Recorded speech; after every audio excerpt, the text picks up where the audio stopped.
오늘 녹음기가 고장이 나서 설교가 녹음이 안 돼서 지금 제가 개인적으로 설교를 다시 하고 있습니다.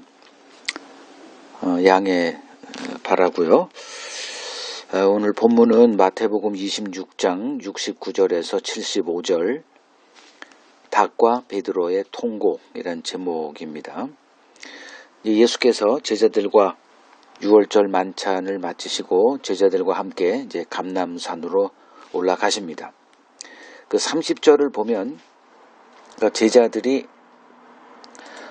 그 산에 오르면서 찬미하면서 올라갔다라고 기록해 놓고 있습니다. 그러니까 찬미했다는 것은 그들의 마음이 들떠 있었다는 것을 이제 암시하고 있죠.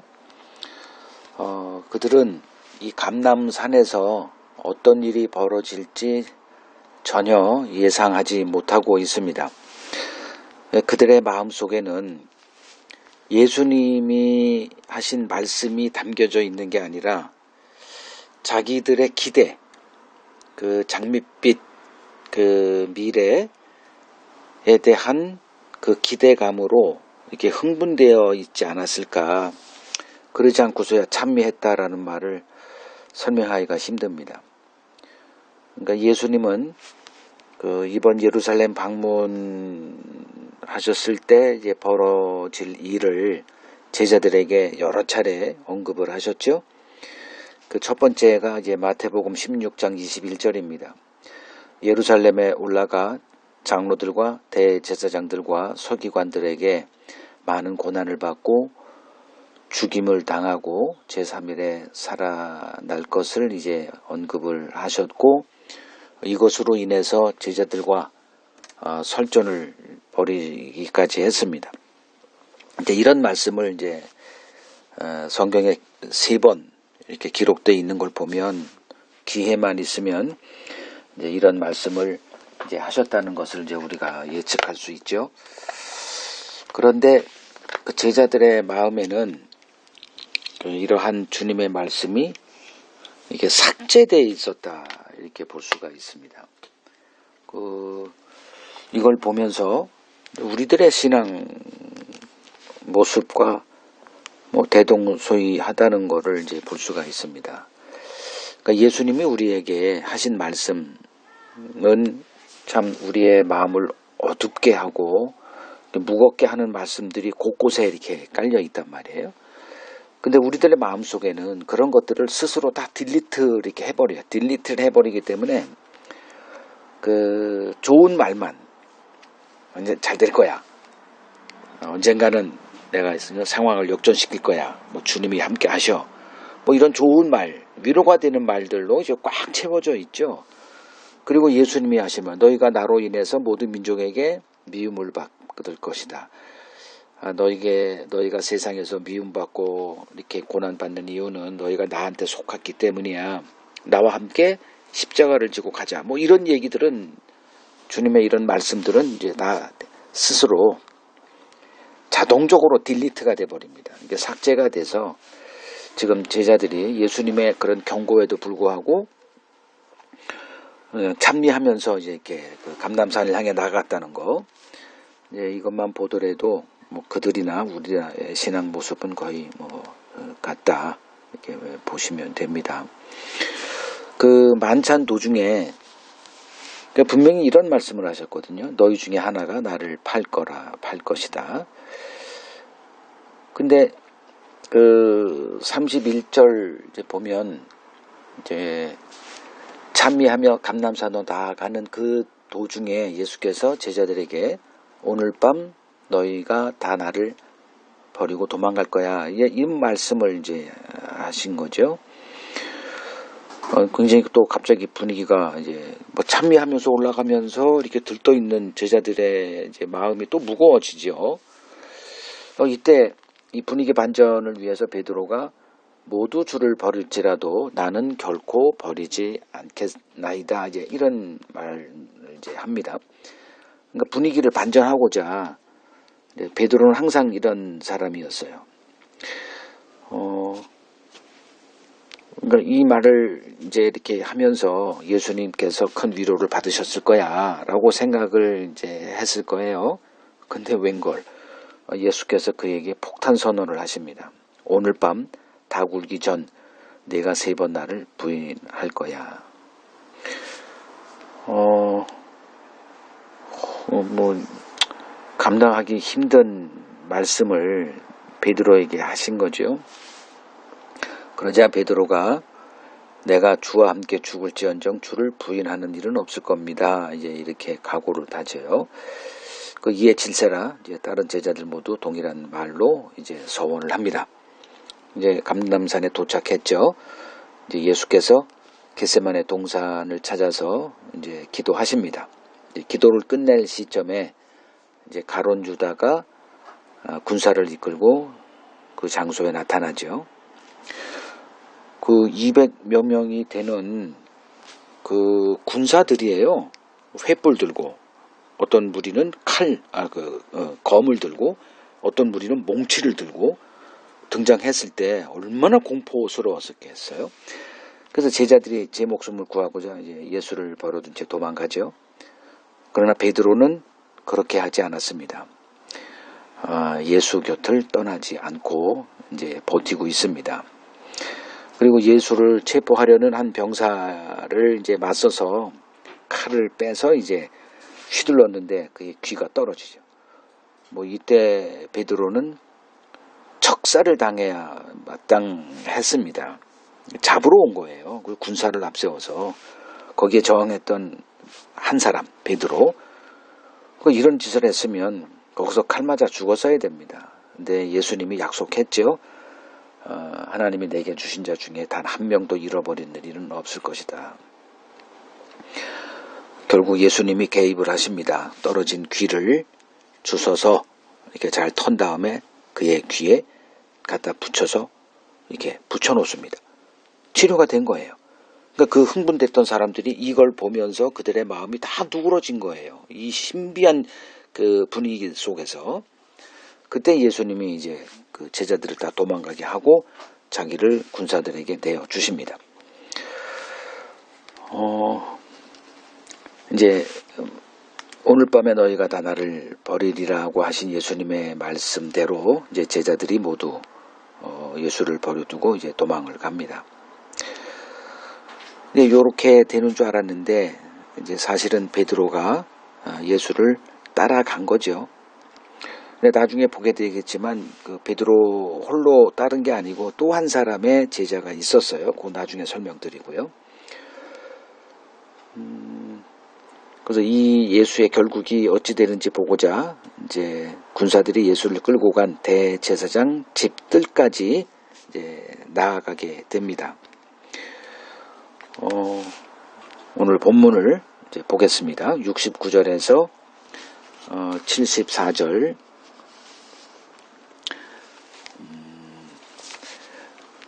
69절에서 74절. 베드로가 바깥들에 앉았더니 한 여종이 나와 이르되 너도 갈릴리 사람 예수와 함께 있었도다 하거늘 베드로가 모든 사람 앞에서 부인하여 이르되 나는 네가 무슨 말을 하는지 알지 못하겠노라 하며 앞문까지 나아가니 다른 여종이 그를 보고 거기 있는 사람들에게 말하되 이 사람은 나사렛 예수와 곁에 섰던 사람 함께 있어도다 하며 베드로가 맹세하고 또 부인하여 이르되 나는 그 사람을 알지 못하노라 하더라. 조금 후에 곁에 섰던 사람들이 나와 베드로에게 이르되 너도 진실로 그 도당이라.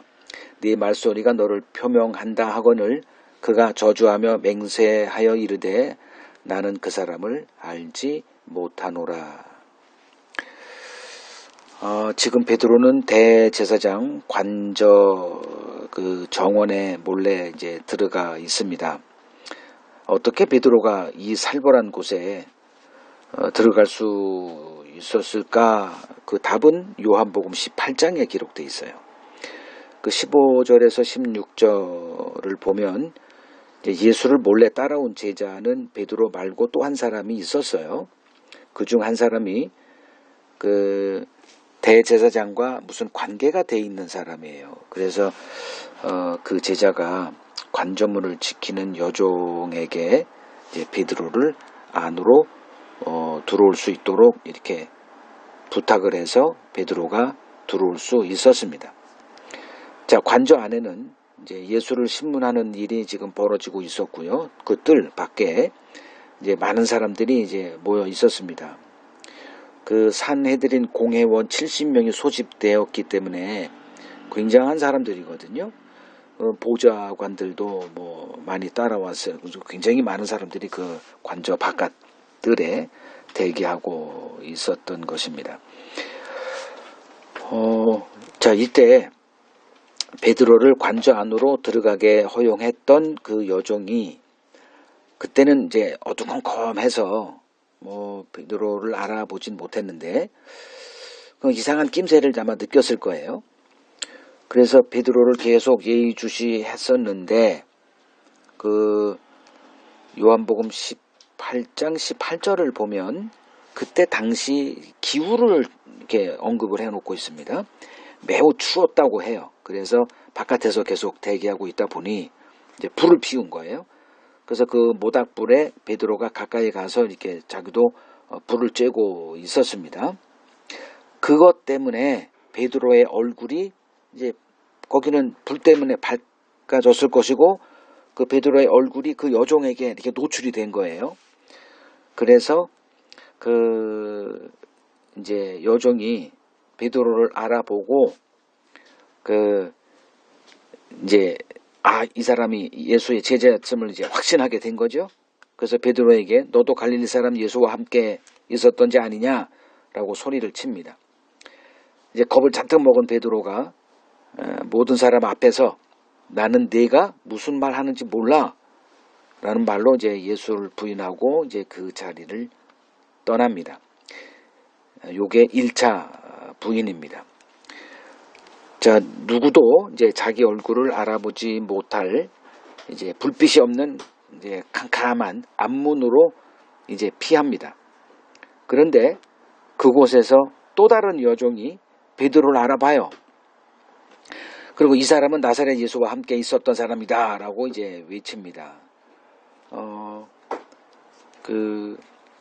어떻게 해서 그러니까 불빛 그 모닥불에서 불빛에 있었기 때문에 얼굴이 노출돼서 이제 피했으니 당연히 어두컴컴한 곳으로 피했을 것으로 이제 짐작이 되죠. 근데 어느 여종이 또 알아봐요. 어떤 일이 있었을까? 그러니까 이번에 계엄 때 그 특전사 사람들이 그 철모 위에 뭐 이렇게 투시경 2개씩 달고 그 외계인 같은 모습으로 등장을 했잖아요. 그 야간 투시경, 그 하나님이 이 여종의 그 눈에 그 야광 투시경을 이제 붙여주지 않았을까. 그래서 몰래 컴컴한 곳에 숨어 있던 베드로를 발견하고 이도 예수의 제자다 이렇게 외치니까 또 겁 잔뜩 먹은 베드로가 맹세합니다. 나는 그 사람을 알지 못한다. 이게 2차 부인입니다. 자, 조금 후에 또 이제 예수를 알아보는 이제 사람들이 또 등장을 해요. 그리고 베드로를 향해서 너도 진실로 그 도당이라 내 말소리가 너를 표명한다라고 이제 다그치죠. 그러니까 내 말소리가 너를 표명한다. 이건 쉽게 이제 이해가 돼요. 왜냐하면 베드로는 갈릴리 촌사람이거든. 예를 들면 뭐 그 전라도 사람이다 그러면 뭐 거시기 뭐 이런 표현도 썼을 것이고 뭐 난 아니란께 뭐 이런 말을 이제 무의식적으로 이제 아마 베드로가 갈릴리 그 말을 이제 썼을 거예요. 그러니까 사람들이 쉽게 이렇게 인식하죠. 이 사람 갈릴리 사람이구나. 근데 이 사람이 누구였냐면 그 요한복음 18장 26절을 보면 그 베드로에게 귀가 잘린 그 대제사장의 종 말고의 친척이었어요. 그래서 그때 이 사람이 이제 그 예수를 잡기 위해서 겟세마네에 갔던 군사들 중에 한 사람이 여기에 있었던 거예요. 그때 그 베드로가 말고의 귀를 자를 때 이걸 이 사람이 정확히 그 보고 그걸 기억을 하는 거예요. 베드로의 얼굴을. 그러니까 그 아까 그 여종, 두 번째 여종의 눈에 야간 투시경을 붙이신 하나님이 이번에는 이 친척을, 베드로 얼굴을 정확히 기억하고 있는 이 친척을 그 자리에 그대로 배치를 시켜 놓은 거죠. 그래서 이제 그 베드로를 향해서 너 임마 같이 거기 있었던 놈 아니야? 네 말투가 똑같아. 이제 이렇게 얘기를 하고 이제 베드로는 이 예수를 저주를 해요. 그리고 맹세하여 이르되 나는 이 예수를 알지 못한다라고 선언합니다. 이게 3차 부인입니다. 자, 베드로가 세 번째 예수를 알지 못한다라고 부인하고 있을 바로 그 순간에 베드로의 귀에 닭 울음소리가 들립니다.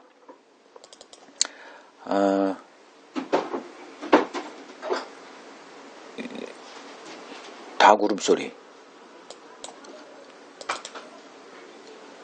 그 베드로의 귀에 이 소리가 들린 거예요.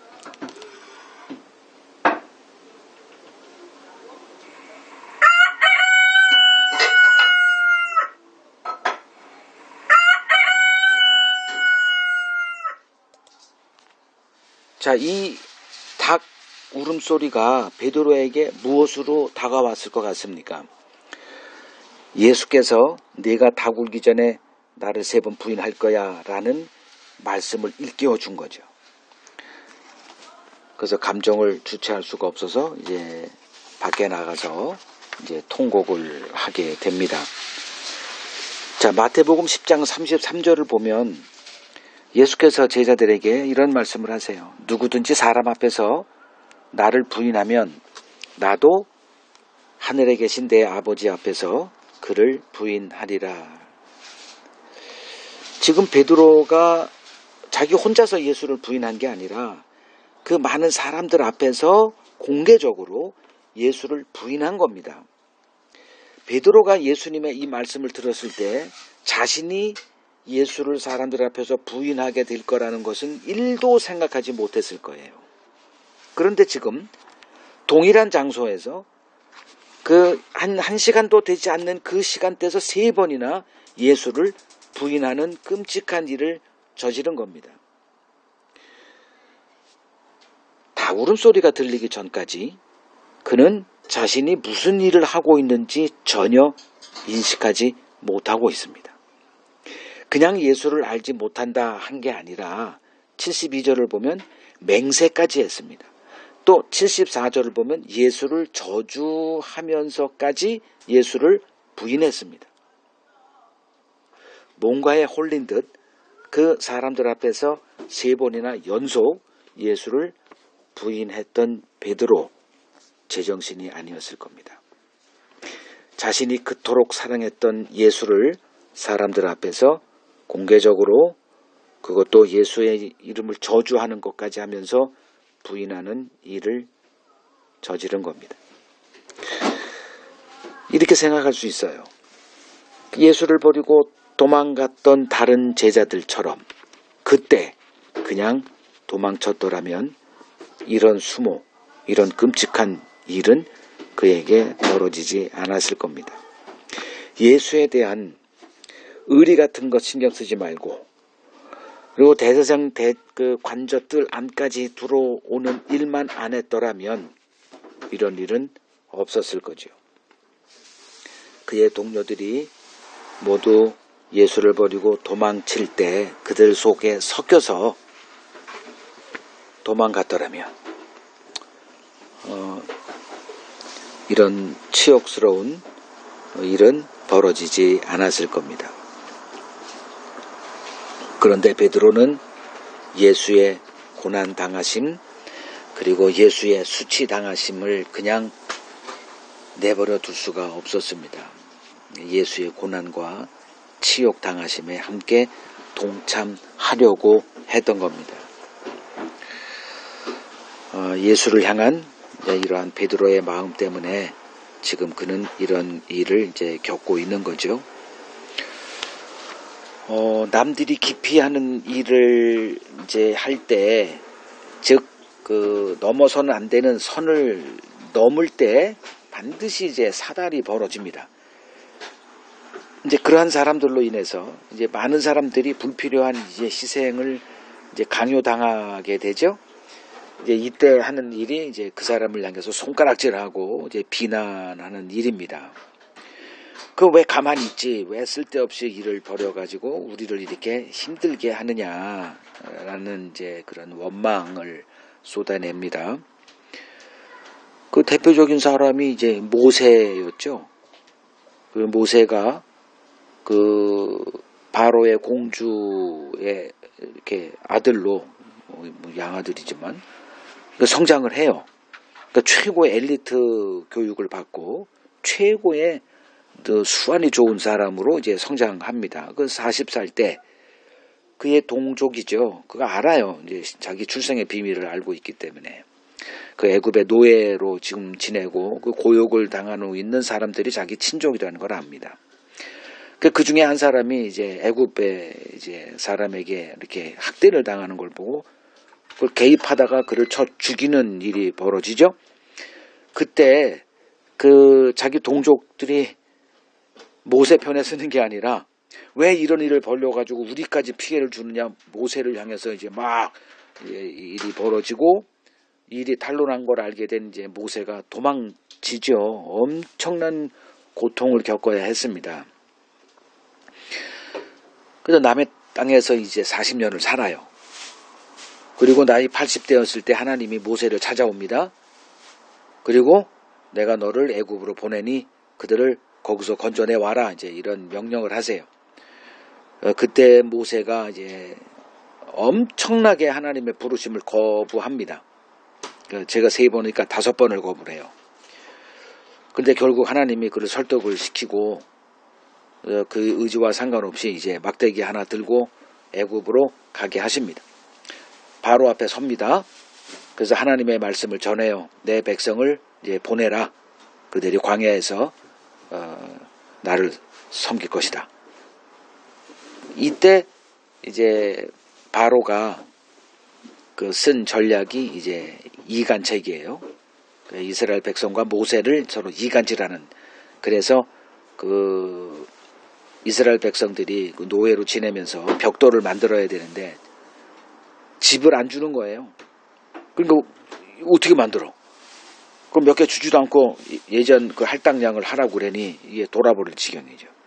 그러니까 모세가 등장했을 때 하나님의 약속이 성취되나 보다. 이제 우리의 구세주가 등장했구나 환호했지만 막장 그들이 직면하게 되는 현실은 모세 때문에 고난이 가중되는 현실을 겪으면서 이제 모세를 쳐다보는 그들의 눈이 살벌해진 거예요.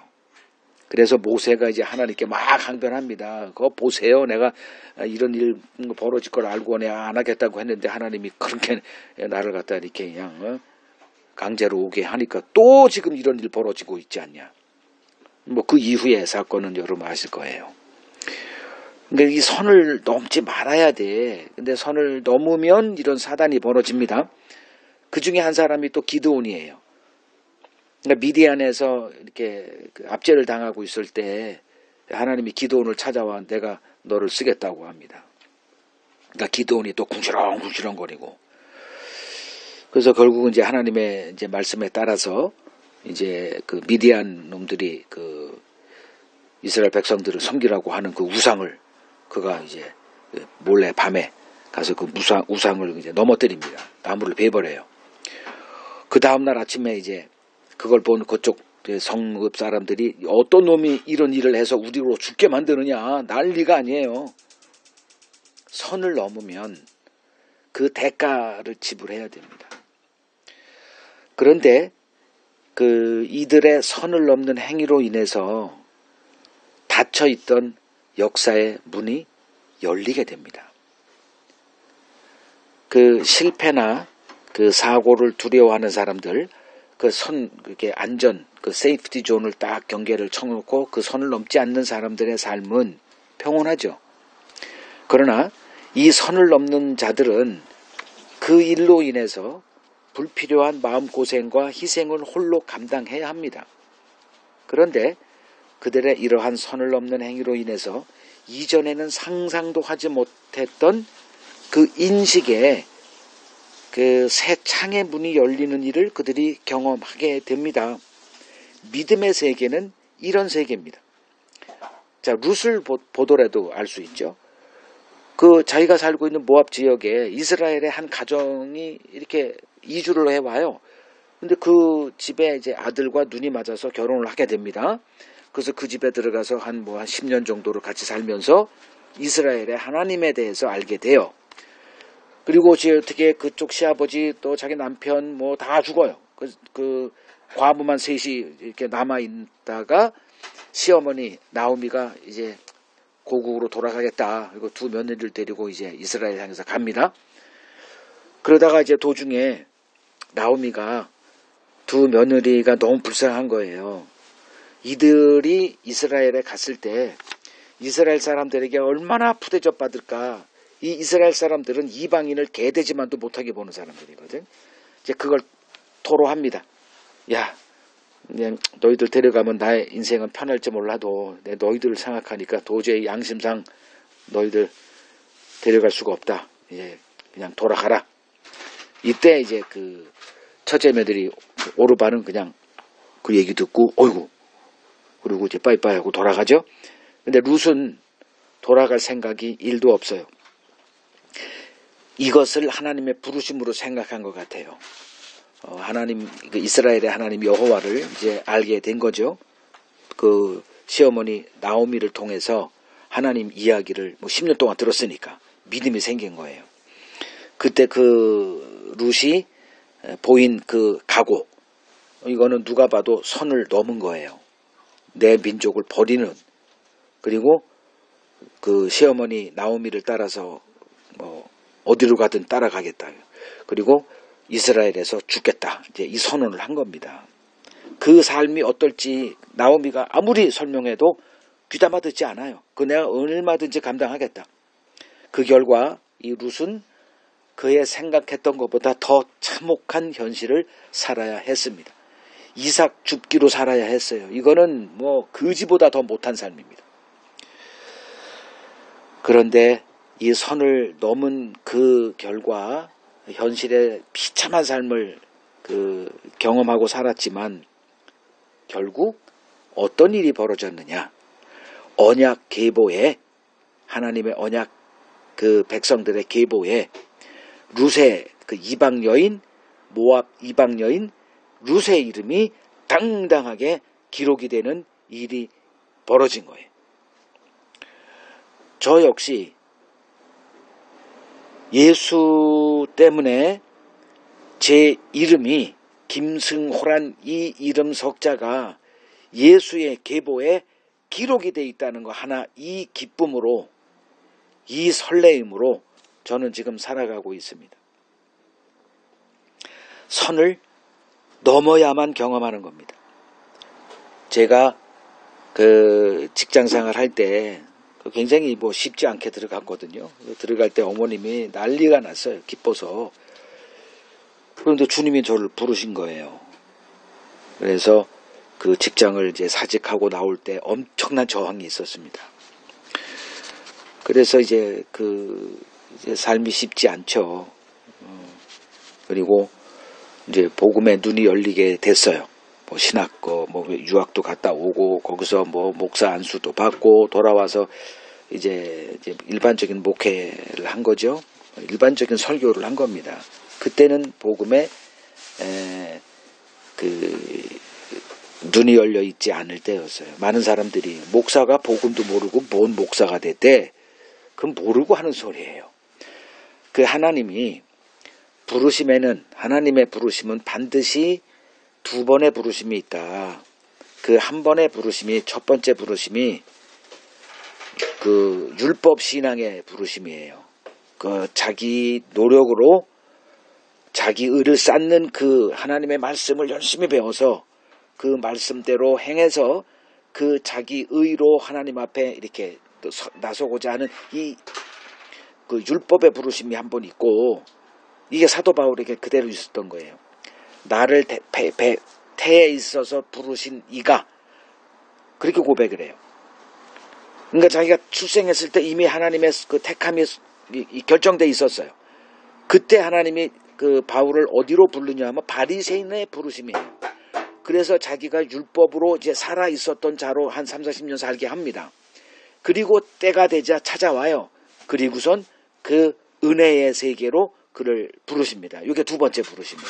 이 부르심이 우리들에게 공이, 그 사도 바울에게만 있는 게 아니라 모두에게 공이 벌어지는 일이거든요.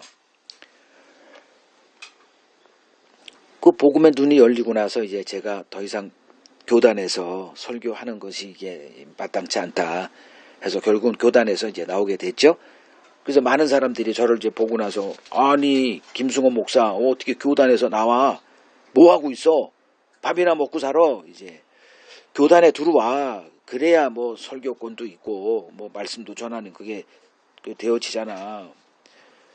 그러니까 이 세계를 모르는 거예요. 그들은 저를 불쌍히 여기지만 저는 그들이 불쌍하게 이제 보는 이 일이 이제 벌어지는 거죠. 그래서 애꿎은 제 아내가 이제 생계를 또 뭐 함께 짊어지면서 이렇게 어려운 삶을 이제 살고 있는 거고요. 근데 이 복음의 세계 무엇과도 바꿀 수가 없어요. 그러니까 복음의 눈이 열려서 이 제 경험을 한 사람은 제 말씀을 정확하게 이해할 겁니다. 선을 넘지 않고 하나님의 그 일을 경험한다는 것은 불가능합니다. 베드로는 그런 사람이었어요. 남들 다 도망갈 때 도망가면 되거든. 근데 선을 넘어요. 그래서 예수를 따라갔다가 지금 이 생고생을 하는 거죠. 그 이유는 이제 조금 이따가 설명할 것이고, 베드로는 항상 선을 넘는 자였어요. 그 예수님이 배 타고 가려니까 예수 없이 이제 배 타고 이제 갑니다. 근데 갑자기 한밤중에 폭풍으로 인해서 배가 이제 파선 지경에 이릅니다. 그 전에 한번 이런 경험이 있을 때 예수님이 그 자리에 함께 있었기 때문에 예수 깨워서 곤경에서 이제 벗어날 수 있었죠. 근데 이때는 예수가 없어. 자기들끼리 이 고난을 이제 통과해야 돼요. 왠가 안 돼. 그 죽게 됐을 때 갑자기 뭐 유령이 물 위를 걸어와요. 깜짝 놀래가지고 또 더 큰 공포 속에 사로잡혀 있을 때 예수님이 내니 걱정 마, 두려워 마, 이제 이 음성을 베드로가 알아듣고 예수를 그 유령을 가만히 보니 이게 예수 맞아. 이때 베드로의 또 뭐 호기심이 또 발동이 되는 거예요. 예수님, 나로 바다 위를 걷게 좀 이렇게 말씀해 주세요. 그 남들은 지금 이 안전지대인 이 배 안에 지금 하나도 붙들고 지금 지키고 있는데 이 베드로는 그 선을 또 넘어가려고 합니다. 그때 예수님이 오라고 하세요.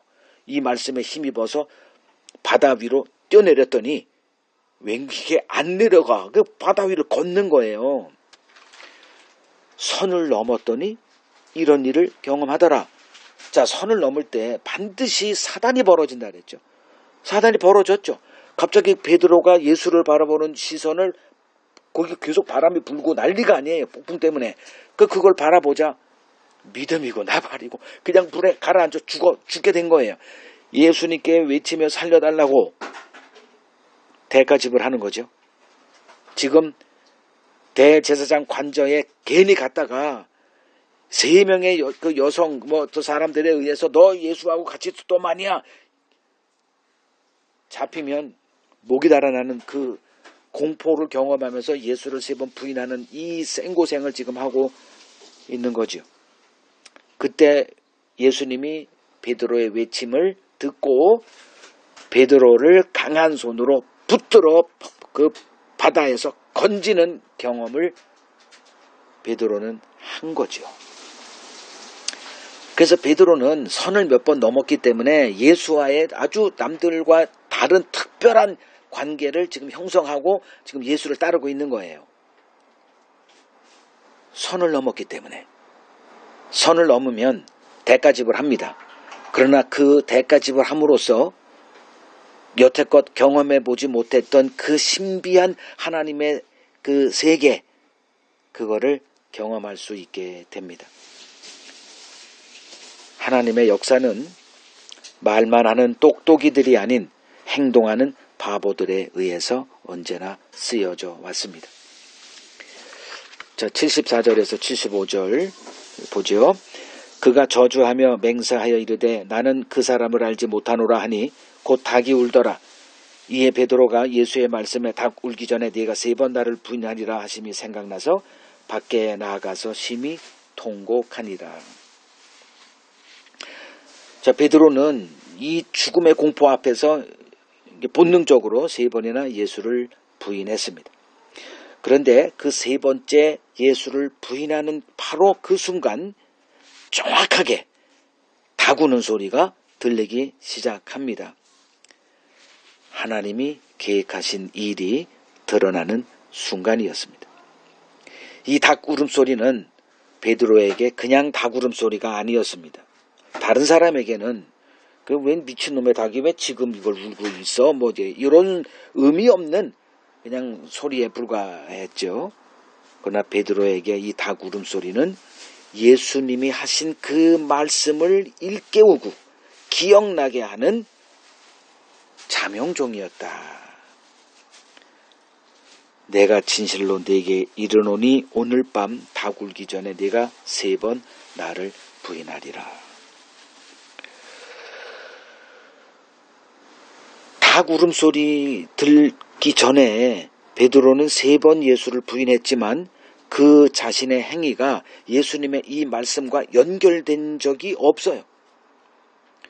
그냥 지금 공포 가운데 자기가 무슨 일을 하는지도 생각도 안 나. 어떻게 살아야 되겠다만 이것만 생각하고 있는 그 베드로에게 닭 울음소리가 들렸고 이 울음소리가 예수님의 그 말씀과 연결되게 한 겁니다. 이게 우리들의 모습이에요. 참 우리 열심히 성경 공부합니다. 설교 듣고 또 인터넷 뒤져서 또 다른 설교 들어서 지식을 쌓아갑니다. 근데 삶의 현실에서는 이 일상의 삶이라는 게 너무 쓰나미같이 강력하게 우리의 모든 것들을 압도해버립니다. 그래서 말씀이 생각 안 나요. 그냥 현실의 삶에서 성경도 모르는 다른 사람들과 똑같은 삶을 그냥 매일매일 이렇게 살아가죠. 그 성경 공부가 불필요하다 하는 말이 아니에요. 우리는 정말 치열하게 성경을 공부해서 우리 뇌에 성경 지식으로 채우는 이 숙제가 남겨진 자들이에요. 그래야 소통이 됩니다. 닭 울음소리. 만약에 예수님이 베드로에게 오늘 밤 네가 닭 울기 전에 나를 3번 부인할 거야 라는 이 말씀이 없었다면 이 닭 울음소리, 이게 뭔 아무것도 그냥 웬 닭이 울고 있어? 이렇게 들었을 거예요. 근데 예수님의 말씀을 그가 거기서 들었기 때문에 그 닭 울음소리가 연결이 되면서 그 말씀의 의미가 그때 베드로에게 일깨워졌던 겁니다. 그래서 나가서 통곡을 한 거죠. 신자는 이 복에 초대받은 자들이에요. 무슨 복이냐? 성경 공부의 복. 그냥 성경 공부해서 지식을 막 쌓는 그렇게 하는 게 아니고 하나님의 어떤 일에서 하나님의 음성을 듣는 이 하나님과 소통하는 이 복으로 초대받은 거죠. 하나님은 그냥 소통하는 게 아니라 기본적으로 성경 어휘로 우리와 소통하세요. 그래서 성경 공부가 필요하다는 거예요. 그럼 성경 공부할 때 그냥 허접하게 하는 게 아니라 거의 목숨을 걸고 해야 됩니다. 그래서 뇌가 쉬는 법이 없어요. 우리에게는. 왜 치매를 걸리느냐? 뇌 작동을 멈추기 때문에 그래요.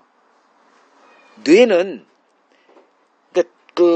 뇌 과학자들이 하는 동일한 말이 있어요. 뇌는 쓰는 만큼 이게 육체는 이런 것들을 쓰면 이렇게 쇠하고 낡아지고 병 걸리고 그러잖아요. 관절도 약해지고. 근데 뇌는 멈추면 이게 쇠퇴가 된다는 거예요. 계속 쓰는 게 복인데 우리에게 그 복이 주어져 있다니까요. 성경 공부 어떻게 해야 될지, 저도 이제 책을 쓰는 사람이고 한 6년인가 7년 전에 새벽 2, 3시까지 계속 그걸 하면서 이제 책을 쓰고 있다가 이제 집중하고 있는 거죠. 근데 갑자기 하늘이 빙빙 도는 거예요. 너무 돌아가지고 너무 견딜 수가 없어가지고 이제 침대 가서 누웠죠. 누운 것도 소용이 없어. 그냥 온 지구가 도는 거예요. 견딜 수가 없어가지고 애들한테 소리 지르고 날 좀 살려달라고. 그래서 119 불러가지고 이제 거기 침대에 실려가지고 이제 그 2대 목동병원으로 이제 끌려간 거예요. 거기서도 계속 도로 미치겠는 거예요. 이제 토가 나올 것 같고 제발 살려달라고. 그래서 한두 시간 버텨고 났더니 이게 싹 사라지더라고요. 그래서 집에 와서 이제 일상을 또 살았는데, 뭐 이 정도까지 살라는 건 아니고 치열하게 하다 보면 이제 여러분들의 뇌에 하나님의 성경, 그러니까 말씀의 그 어휘들이 채워질 겁니다. 그래서 하나님이 어떻게 소통하시는지를 이제 배우게 될 거라는 거죠. 자, 이 닭 울음소리에 이제 베드로가 밖에 나가서 심히 통곡했다고 합니다. 통곡은 고통이죠. 이때 베드로가 예수님의 의도를 알아차립니다. 나를 향한 너의 사랑을 알고 있다. 그러나 너에게 그 사랑을 표현할 능력이 없다는 것을 내가 알고 있다. 이게 오늘 밤 네가 닭 울기 전에 3번 나를 부인할 거라는 말 속에 담겨있는 예수님의 의도였습니다. 예수를 믿는 것, 그리고 예수를 사랑하는 일은 우리 의지로 되는 것이 아닙니다. 우리는 내가 생각하는 것과 같지 않게 우리는 참 약한 자들이에요. 위기의 순간에 우리의 연약성이 그냥 그 벌거벗은 그 원석 같은 모습으로 그냥 노출이 됩니다. 이게 예수를 공포 가운데 3번 부인했던 베드로가 우리에게 보여주는 그 의미값입니다. 믿음은 하나님의 붙드심의 은혜가 작동하는 세계입니다. 우리는 그 예수님의 은혜 가운데 살고 있는 자들이에요. 고아와 같이 버려두지 않겠다라는 그 말씀의 은혜가 작동이 됩니다. 너희들에게 내 말을 기억나게 하시겠다라고 하는 그 은혜가 작동이 돼요. 그리고 그 말씀을 깨우쳐 진리 가운데로, 모든 진리 가운데로 인도하겠다는 그 은혜가 우리에게 약속되어져 있고 그것이 작동되어지는 삶을 우리는 살아가고 있어요. 이 은혜 안에서 우리는 많은 통곡의 시간을 경험하게 될 겁니다. 그러나 이 고통은 산고의 고통과 같아서 반드시 그 열매가 드러납니다. 하나님의 소통 방식을 배우게 됩니다. 예수님은 베드로가 3번째 자신을 부인하는 그 순간에 정확하게 어느 닭의 목을 비틀었든지, 그 닭에게 무슨 감동의 어떤 칩을 집어넣었든지 갑자기 울게 만들어서 베드로의 귀에 닭 울음소리가 들리게 했고, 이를 통해서 예수님이 하신 그 말씀이 기억나게 하신 거예요. 이같이 목자와 양은 서로 소통하는 관계입니다. 우리에게 남들과 다른 게 뭐냐면 예수의 양이잖아요. 그래서 목자이신 예수의 그 음성을 들을 귀가 우리에게 장착되어져 있습니다. 이 들을 귀가 주어져 있는 거죠, 베드로에게. 그래서 닭 울음소리가 들리는 거예요. 그냥 일반 사람들은 그냥 닭 울음소리예요. 늘 들어왔던. 근데 베드로에게는 전혀 다른 음성으로, 그 예수님의 음성이죠. 이걸 얘기하는 겁니다. 하나님은 만물을 통해서 우리에게 말씀하십니다. 그 에베소서 4장 6절을 보면 하나님은 만유의 하나님이다. 만유 안에 계시고 만유 위에 계시고 뭐 이렇게 좀 어떻게 보면 범신론적인 어떤 이런 그 구절이 있어요. 그게 무슨 말이냐 하면은 만물을 창조하신 분이기 때문에 이 만물, 즉 우리가 보는 눈에 보이는 그 먼지 하나, 그 길거리에 그 하찮아 보이는 그 불의 틀, 그 잎사귀 하나, 불틀 하나, 그 불, 잎사귀 하나. 그거 우리 눈에는 뭐 별것도 아니지만 하나님은 그 다 의도가 있어서 그게 있게 만든 거거든. 우리가 이렇게 땅을 밟을 때 그 모래 하나 모두가 다 의미값이 있는 거예요. 그럼 일상으로 지나쳐서 그렇지. 우리 가정을 한번 보세요. 우리 집에 있는 그 집을 사서 이렇게 빈 공간이잖아요. 그리고 나서 입주하면서 뭐 이것저것 다 채우자. 가득 채워져 있을 거예요. 그 어떤 것도 생각 없이 그냥 이렇게 주워온 거, 어떤 그 물건들이 지 발로 기어들어와 가지고 채워져 있는 거 하나도 없어요. 우리가 생각하고 고민하고 돈 주고 다 사가지고 이렇게 채워져 있는 것들이에요. 마찬가지로 하나님의 창조하신 이 세상 모든 만물들은 하나님의 의미값이 있는 거예요. 이걸 가지고 하나님이 우리와 소통하십니다. 예를 들어 보면 창세기 8장을 보면 까마귀와 비둘기를 통해서 소통하세요. 창세기 9장을 보면 무지개를 통해서 우리와 소통하세요. 민수기 21장을 보면 메추라기를 통해서 우리와 소통하세요. 민수기 22장을 보면 나귀 통해서 우리와 소통하세요. 열왕기상 17장 6절을 보면은 까마귀를 통해서 또 소통하시고, 사무엘상 6장을 보면 암소를 통해서 소통하세요. 마태복음 6장 28절을 보면 들의 꽃을 통해서 우리와 소통하세요. 마태복음 10장 29절을 보면 참새를 통해서 우리와 소통하세요. 마태복음 10장 30절을 보면 머리털을 가지고도 우리와 소통을 하십니다. 일상의 것들을 통해서 우리와 소통하세요. 이것들은 성경 어휘로 우리를 채우지 않은 사람들은 그냥 지나치는 것들이에요. 그래서 성경 어휘로 우리의 뇌를 가득 채우는 것이 중요하다고 말씀드리는 겁니다.